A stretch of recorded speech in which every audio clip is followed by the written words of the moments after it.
Hello everybody, welcome to series 1 of It's Bandit O'Clock. This series of videos used to be on another YouTube channel, but now we've got it on the classicmotorbikes.net channel.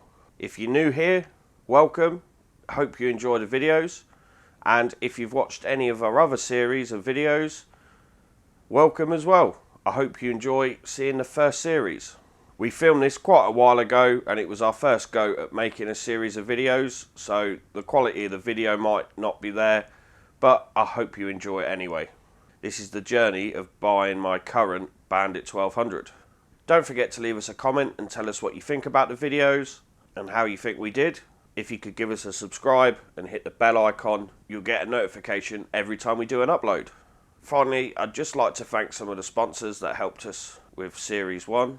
The guys at WeMoto, Max Torque cans for the exhaust system, ABBA for the skylift, Suzuki Vintage Parts for some of the genuine parts on the bike, Mad for Bikes for our consumables, Wheels Motorcycles in Peterborough for some other parts as well, and Ven Hill for the brake lines. Series 1 of It's Bandit O'Clock will be uploaded on Wednesday evenings at 9 PM. So, let's watch the video. Hello everybody and welcome to part 4 of the Suzuki Bandit project.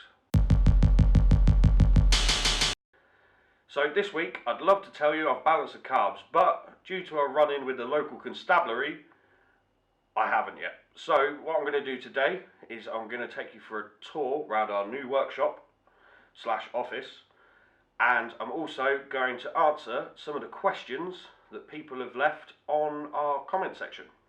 So I got pulled by the local constabulary and they just want to have a chat with bikers, tell them about bike safe courses and stuff like that, just to help educate riders as the sunny weather's now out and everyone's dragging their bikes out the garage after the cold winter. And because of this chat, unfortunately I was running a bit late and didn't get a chance to actually balance the carbs. So I'm going to look at the comments you've left on Facebook and then give them an answer, and then after that I'm going to show you around our new workspace where we're going to be doing a lot more of the project. So I'm going to have a look through a few comments on my phone about what you guys have been talking about and saying about, and yeah, I'll answer some questions best I can. So let me have a scroll through. So Alan here says paint it black, and that is one of my long-term plans. Probably not going to happen over the summer, but you never know. I do want to paint it black because some people are a fan of the green. I'm definitely not. So John has commented, make a list of what you need. I've got loads of parts kicking around, including suspension bolts. John, I think I might take you up on that offer because I've got one bolt, just need the other one. So I'll send you a message very soon. So we've got a comment for Neil, just read it out for you. Great series, loving it. Just a note though, I always split the carbs into 4 separates. I once had a GPZ 750 that ran like a bag of spanners up to about 70 miles per hour. Then it ran fine, did exactly what you have done, stripped, cleaned and changed worn parts. It made no difference whatsoever. It was only on the 3rd strip that he split the carbs into 4 and found the fuel line between each carb was full of flaky paint from the tank. So thanks for that, John. Although it is running a lot better now. I've done the carbs, just need to balance them to stop the hunting on tick over. So thanks for the advice, John. And if I do have any more problems with it, that is something I'll check out. So Kevin asks, why did I take the rear panels off to get the screws on the airbox? We did actually talk a little bit on Facebook, but just for anyone else that wonders, on a Mark 1 Bandit 1200, just behind these panels here is where the bolts are to keep the airbox in place. So you actually have to take those out so you can move the airbox to get the carbs out. So another John has said, these videos need to be more in depth. I would like to have seen how he got the screws out. It's a bit pointless otherwise. Thank you for the comments, John. We appreciate your constructive criticism. I will go in more depth now because I'm going to have some help shooting the videos. I have been shooting them by myself, so it's kind of hard making sure I'm in the frame and everything else. But I've got someone helping me now, so they will be more in depth from now on. David Rees says, cut the carb body to get the mixture screws out. New carb body? No, John. Luckily, the mixer screws are actually on the outside of the carb bodies. So I'll give you a close-up shot, but on the bottom of the carb at the front, as they're sitting on the bike, there's like a tube that the mixer screws sit at the bottom of, and you can cut into that tube without actually affecting the operation of the carb. So lucky for me, I could do that. So I'm going to take you around our workspace now, show you some of the tools we got, some of the bits we got for the project, and just generally where we'll be working on the bike from now on. So let's have a look around. So welcome to the guided tour of our workspace for the Bandit project. Let me take you on a guided tour. Got our Carly Designs calendar with a very nice RD 500 for May. We've got our new tool trolley, which will come in quite handy. We've got some products for the Bandit that some companies have very kindly sent to us. I'll run you through them now. Got some bits from Mad for Bikes. We've got the rust blocker and the tank coating. So if we have any rust problems, or hopefully we won't have any rust problems because of the tank stuff. So can't wait to give those a try, see how we get on.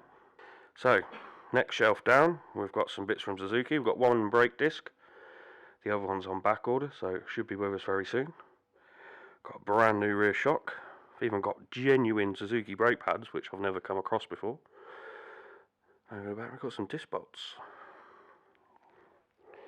So next shelf down is some bits we got from Moto. I've got a new Gecko clutch, which hopefully I'm going to be fitting rather soon. Got the steels for the clutch just there, and we have some sprockets, different sizes, which I want to do a bit of an experiment with when I fit the chain sprocket kit. And we got a nice care package from the guys at Pewterline. They're just down the road from us. Sent us a few bits and bobs we might need. So we've got some brake fluid, which will come in handy when the new brake lines are fitted. Got some chain lube, which is always handy. Fork oil for when we do the suspension. And we got some engine oil for when we do the service.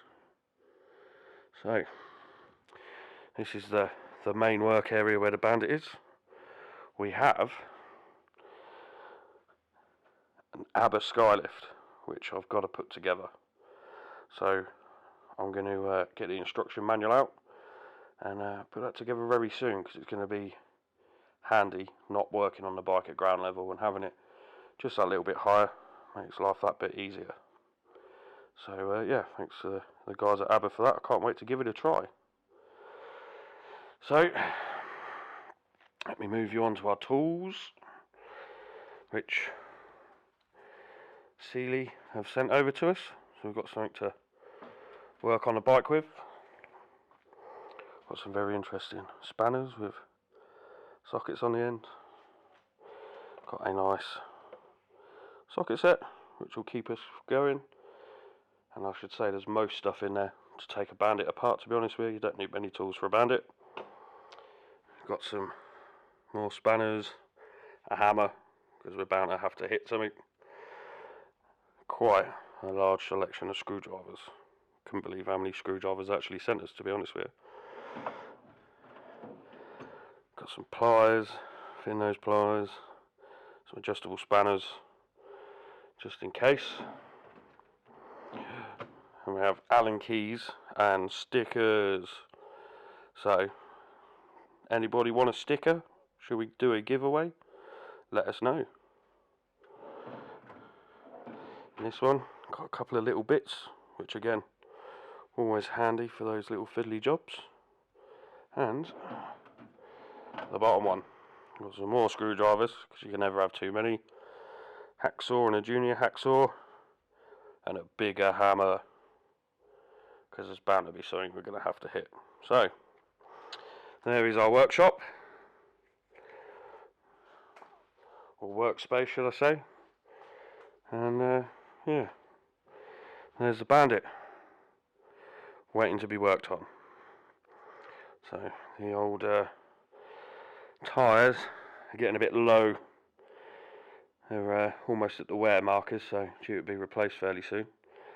So, has anyone got any suggestions for new tyres for the Bandit? Let us know what tyres you think we should run, and tag the company in the comments. Let them know what we should be running on the Bandit and what you think. So, there we go. We'll keep you updated on any changes or anything we get for the workspace. So, again, thanks to the guys at Mad for Bikes, Suzuki, Moto. They've hooked us up with loads of stuff, and Pewterline. So, yeah, thanks guys, and on to the next bit. So, thank you for watching part 4 of the Bandit project. I'm really sorry I didn't get to balance the carbs this week, but life does get in the way sometimes. So, next week, fingers crossed, I should be balancing the carbs. Failing that, I think I'm going to make a start on the clutch, as that has been irritating me while riding, and it does really need to be done. So, don't forget to tune in next week. Series 1 of It's Bandit O'Clock on classicmotorbikes.net YouTube channel will be uploaded at 9 PM on Wednesday evenings. Until next week, I'll see you later.